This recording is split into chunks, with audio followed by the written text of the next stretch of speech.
अंग्रेजी सेना अपने पूरे लाव लश्कर के साथ झांसी पर कब्जा करने की कोशिश कर रही थी। सैनिक किले की चट्टान जैसी मजबूत दीवारों को भेदने के प्रयासों में जुटे हुए थे। यह झांसी के सिपाहियों के इम्तिहान की घड़ी बन गई थी। तभी एक अनोखा दृश्य आंखों के सामने उभरने लगा। किले की दीवारों के ऊपर कुछ लोग दिखाई पड़े, जिनके हाथों में रस्सियों से बंधी कड़ाहियां थीं।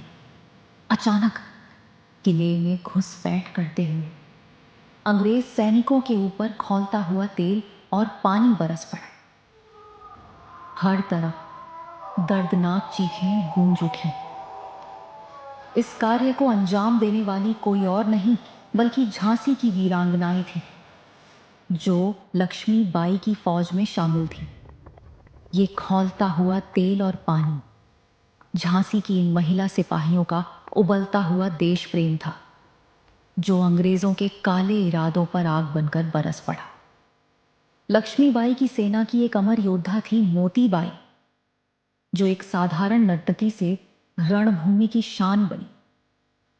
उनके एक इशारे पर जब जय भवानी तोप दहाड़ी तो अंग्रेजों के कदम डगमगाने लग गए। युद्ध पूरी भीषणता से लड़ा जा रहा था और रानी की फौज ने यह दिखा दिया था कि झांसी पर कब्जा करना आसान नहीं होगा।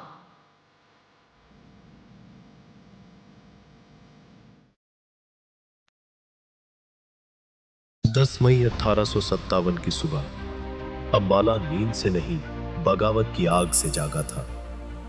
5वीं और 60वीं नेटिव इन्फेंट्री के सिपाहियों ने बगावत का झंडा बुलंद कर दिया था।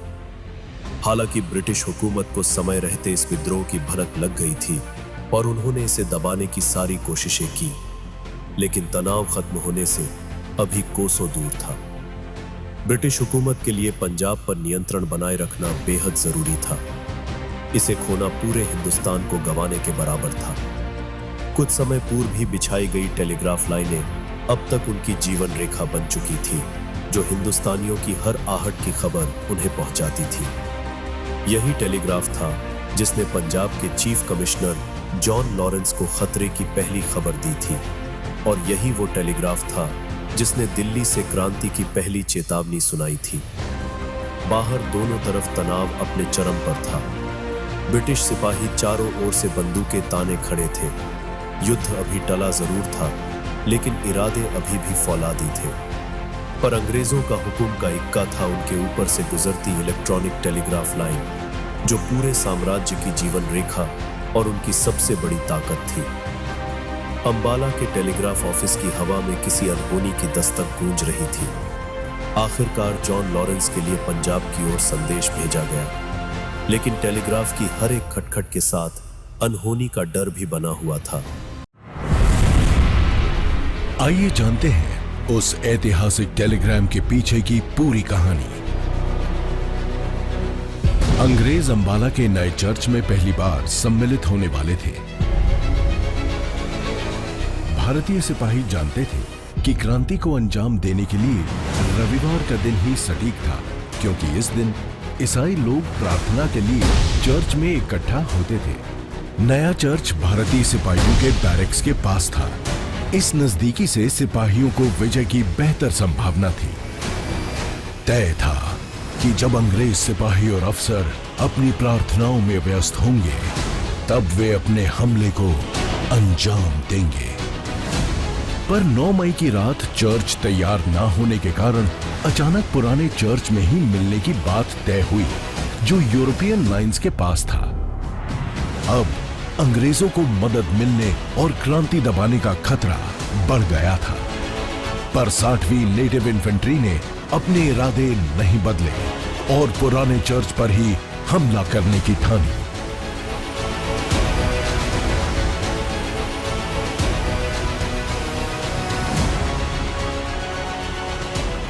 साठवीं नेटिव इन्फेंट्री के भारतीय सैनिकों ने अंबाला में मेरठ से 9 घंटे पहले आजादी की लड़ाई छेड़ दी थी। सिपाहियों ने अपने अंग्रेज अफसरों को बंदी बना लिया था। जल्द ही उन्हें अंग्रेज फौज ने घेर लिया। ये क्या हो रहा है? हम क्यों नहीं चलाएंगे? तो तुम्हारे अंग्रेज दोस्त भी नहीं बचेंगे। आगे बढ़े तो सारे बंदी मारे जाएंगे। दोपहर में खजाने की रक्षा कर रही 5वीं नेटिव इन्फेंट्री ने भी लड़ाई छेड़ दी, पर अंग्रेजों ने उन पर काबू कर लिया। सूरज ढलने को था, मगर क्रांति का जज्बा नहीं। दोनों तरफ घेराव जारी रहा। I grant you unconditional pardon. तुम्हें कोई सजा नहीं मिलेगी। अब ये घेराव बंद करो।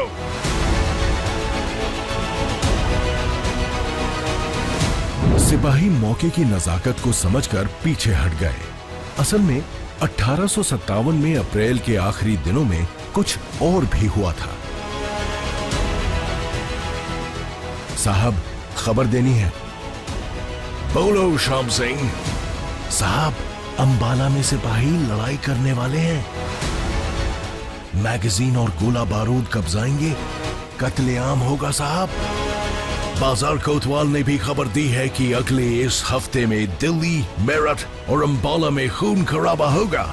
क्या इस बात में कोई वजन है?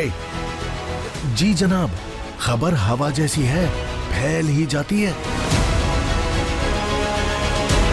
ज्वालानाथ को तफ्तीश करने के लिए कहो, हम तैयार रहेंगे।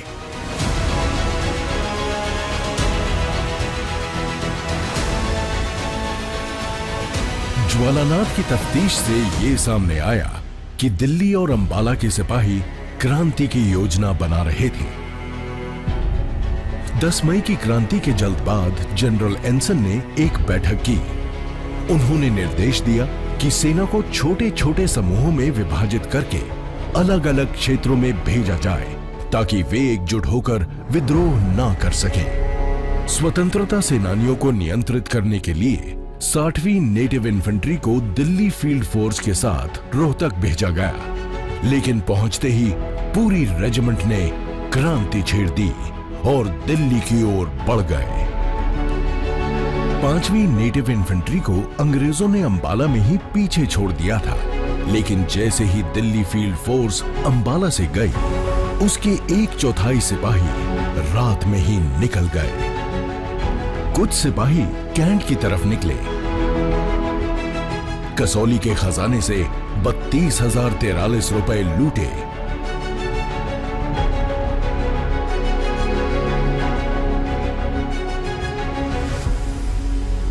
और क्रांति को मजबूत करने के लिए सरदार मोहर सिंह से रोपड़ में मिले। कैप्टन गार्डनर को खबर मिली तो इन क्रांतिकारियों को कैद कर अंबाला की ओर ले जाया गया। रास्ते में कई सिपाही फरार हो गए और बाकियों का अंबाला पहुंचते ही कोर्ट मार्शल हुआ। उन्हें बिना वेतन के सेवा से बेदखल किया गया और हिंदुस्तानी अफसरों को मौत के घाट उतार दिया। लेकिन मौत भी इन क्रांतिकारियों के इरादे को झुका ना पाई। क्रांतिकारी मोहर सिंह ने अदालत से भागने की कोशिश की, पर विफल रहे। 5 जून को काली पलटन पुल के पास उन्हें और 3 अन्य क्रांतिकारियों को फांसी पर लटका दिया गया। लेकिन क्रांति का ये तूफान जब उठता है तो उसे भला कौन रोक सकता है। इसने पूरे हरियाणा को अपने आगोश में ले लिया और बिगुल बजा क्रांति का, जिसने पूरे भारत को एकजुट कर दिया।